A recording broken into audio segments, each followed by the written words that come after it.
Congratulations on starting the buying process. So you are now going to go look at your first house, but you don't really know what to look for besides how many beds it has or how many bathrooms it has. What's the square feet?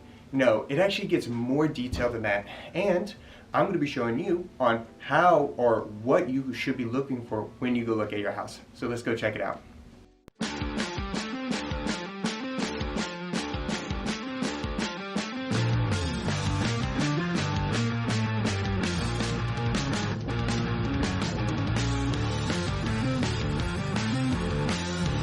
Hey, how's it going, everybody? We're going to be doing a video on what a buyer should look for when they go look at a house for the first time.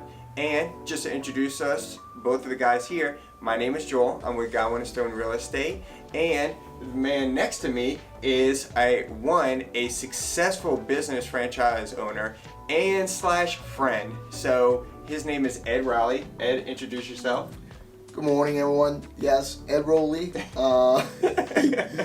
in the flesh, live here. I have been a home inspector for the last 17 years in the greater Jefferson Parish, Orleans Parish, and the River Parishes.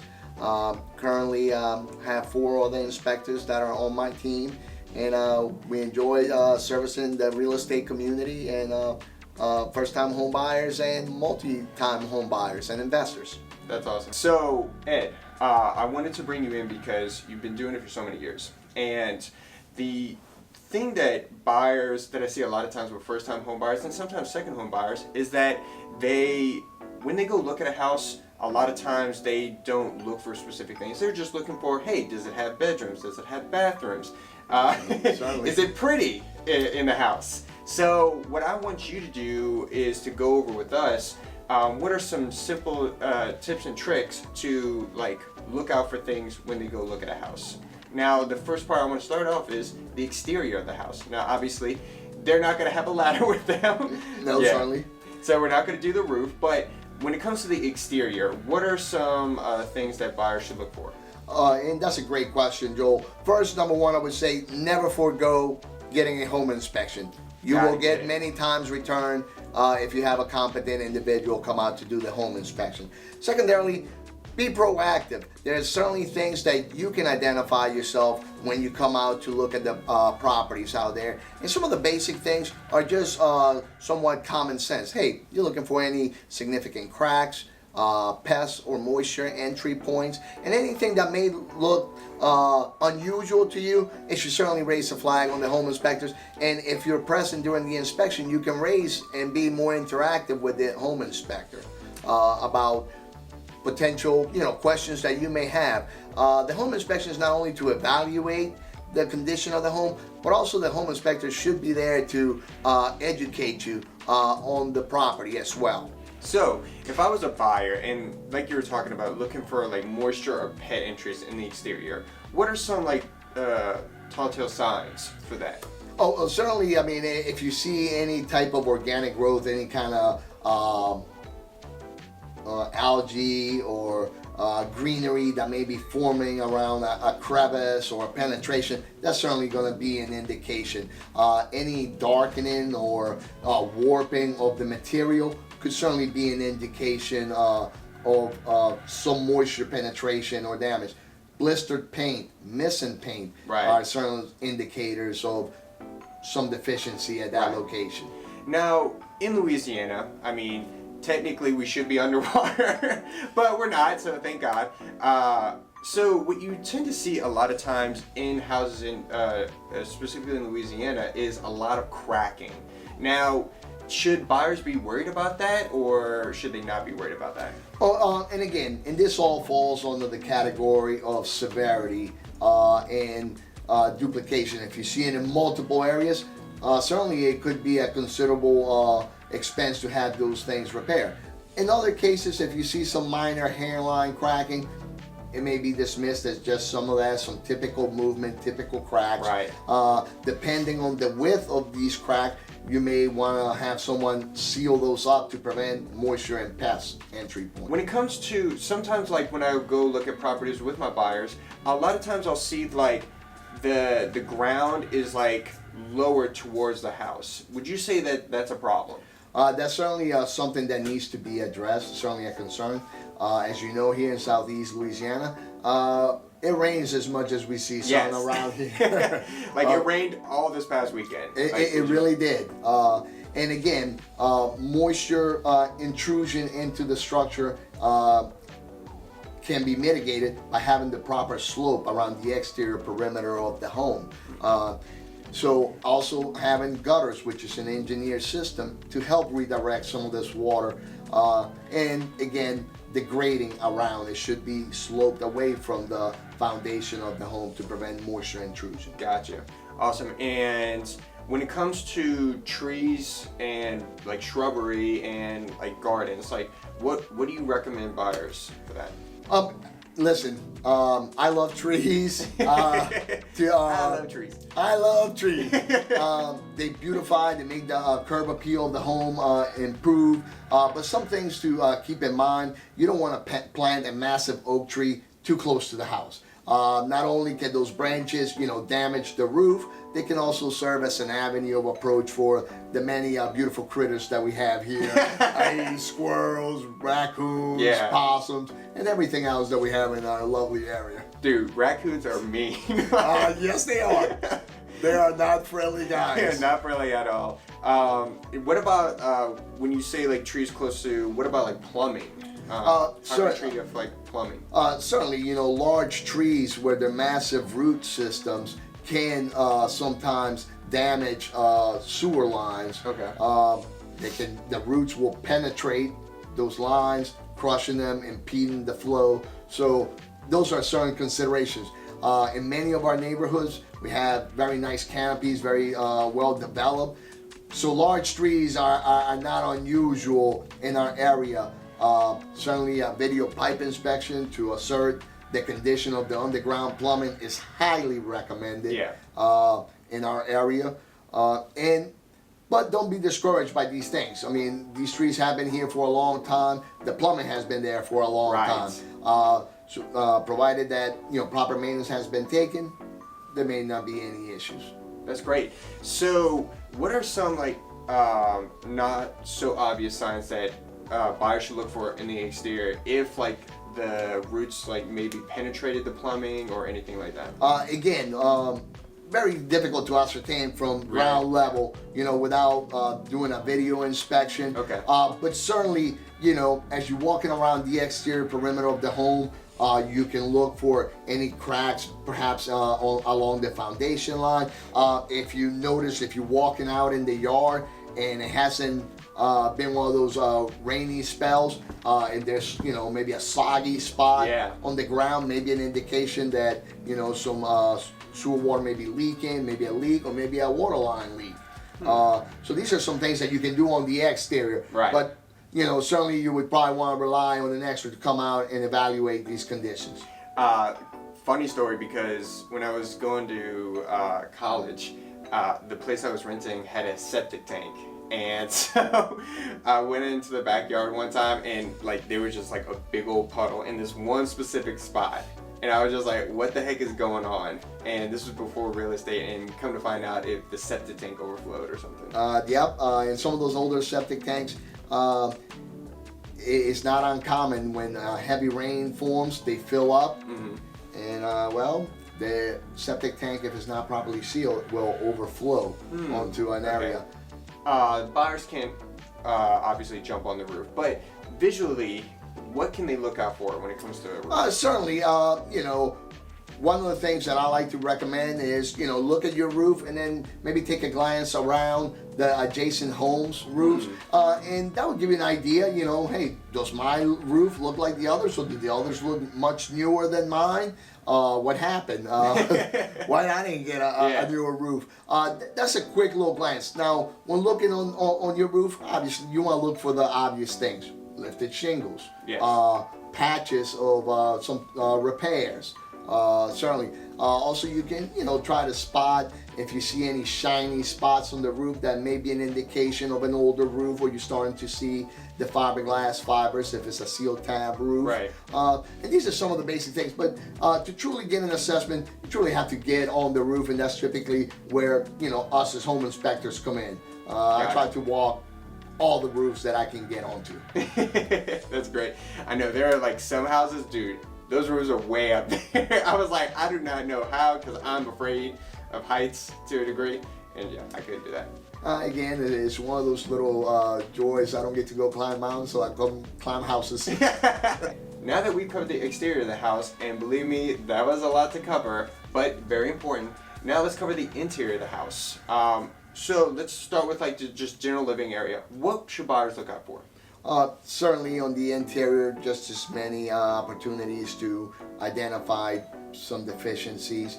Want to look for any hairline cracks, any moisture stains, peeling paint, very much similar to the exterior. Right. Is what's going to be going on inside.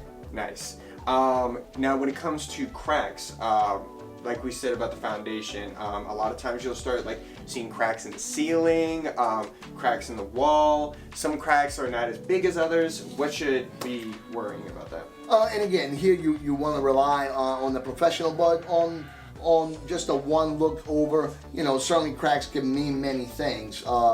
With regards to our soil conditions, think of the house being in constant motion. When it rains, the ground swells a bit. Right. When there isn't enough rain, the ground tends to shrink. And all these factors are forces that can cause different movements within the structure that may create some of these hairline cracks that you see on the walls. Also changes in things as subtle as the climate. When we switch over from a very hot and humid summer, to a more dry 3 day cold snap, random like coldness.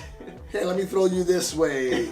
Oh, where's my winter gear? And like it doesn't even get like, it's not like, oh, this is chilly. I was literally driving to work and I saw ice on like shingles on the roof, and I was like, there is no middle ground for Louisiana. No, we either get it all or not a whole. Although we did have a spell early on, last month, when we had those 10 days of just beautiful. Oh, it's very rare, but it is, we take it. We're like, yes. But all these changes in climate, you can see how excited we get about it.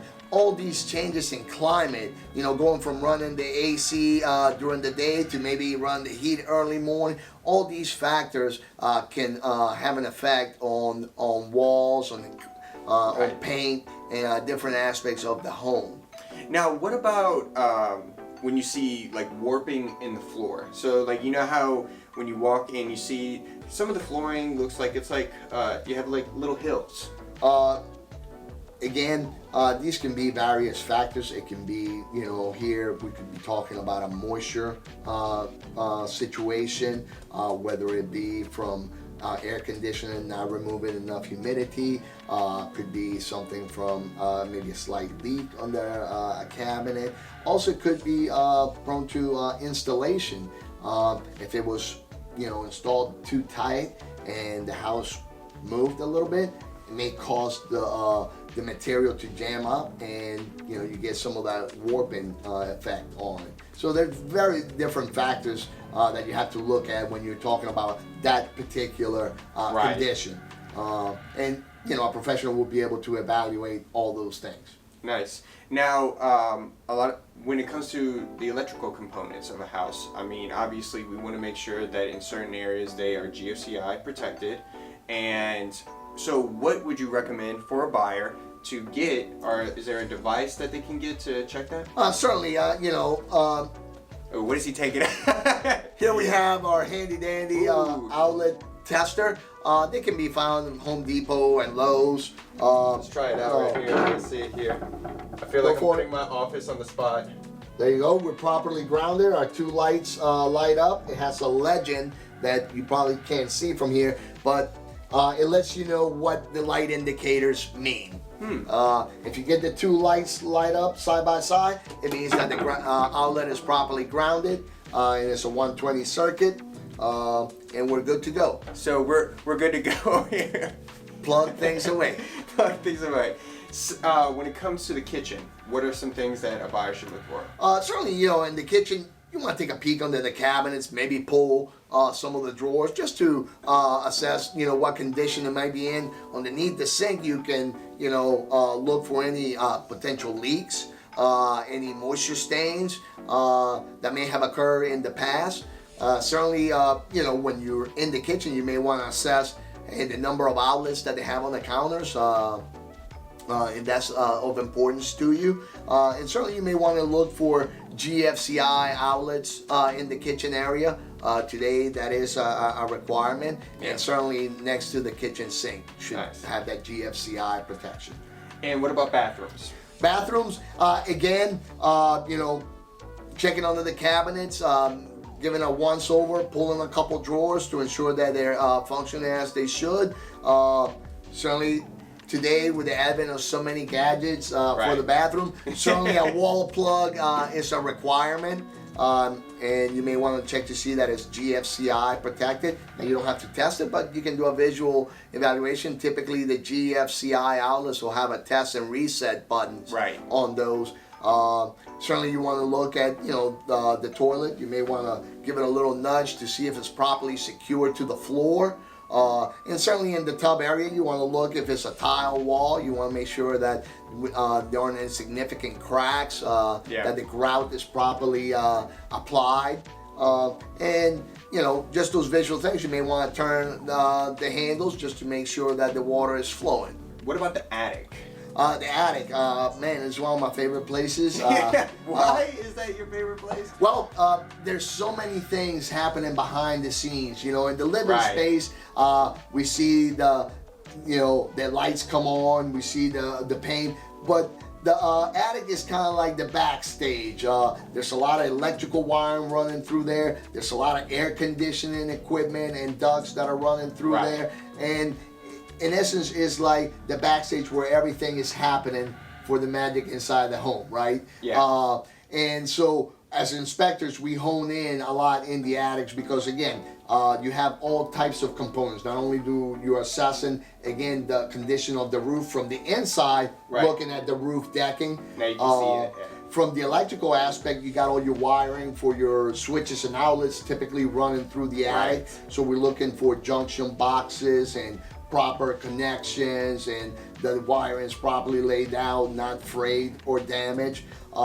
Then we have our HVAC components. There may be a heating system and AC system up there in the attic, as well as the duct work, which is our air distribution system. And then you have your insulation, which is the first line of defense to keeping the comfort inside the home. So certainly, a lot of things happening in the attic. People think, oh, it's just the attic. It's the attic. Well, I also get to see all the discarded and forgotten Christmas decorations of years past. So many Christmas, dude. I have so many boxes up there. But anyway, so yeah, you did cover a lot. So let's kind of like talk about those individually. Now, when you're saying yes, you can't get on top of the roof, but now you can see underneath the roof. So what should a buyer be looking for? Well, if you pop your head into the attic, bring along a flashlight, and you can shine it up onto the roof decking. Or a phone. Phone work. Things that you're looking for, moisture stains.